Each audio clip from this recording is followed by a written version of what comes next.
Welcome to the Windows Computer and Technology channel, and we talked about it when we talked about hard drive and what actually is the biggest problem of both SSDs and magnetic hard drives is heat.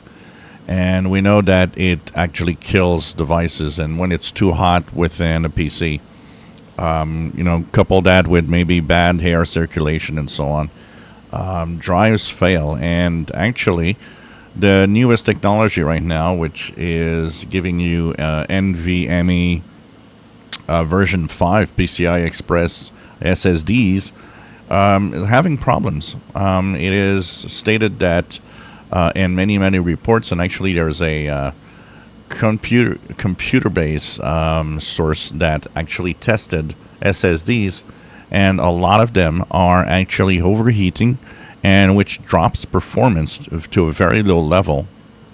And these are meant to be used with heatsinks.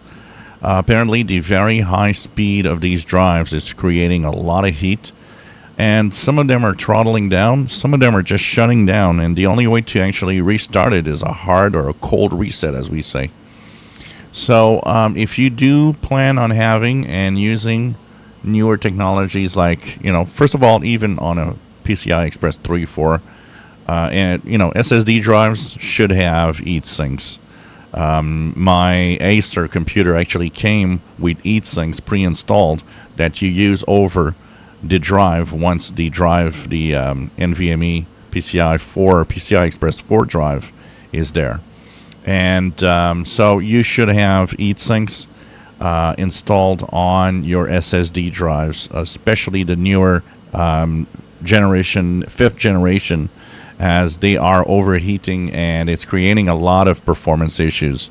So if you are using a computer with a solid state drive and you find that after a certain time of use, when your computer has been on for a while, it doesn't really work well, it becomes really slow, start thinking about the fact that maybe your SSD is overheating. It's very important. Apparently, some of the new 5th generation temperatures go as high as 85, 90 degrees Celsius, which is basically the threshold where all of that is creating problems. So make sure that all of that is fine. Make sure that your drives are well ventilated, have heat sinks, and that everything is all right, or else you'll have performance issue. And you know what? An SSD that runs too hot all the time is prone to failure much faster, also, like any other electronic components.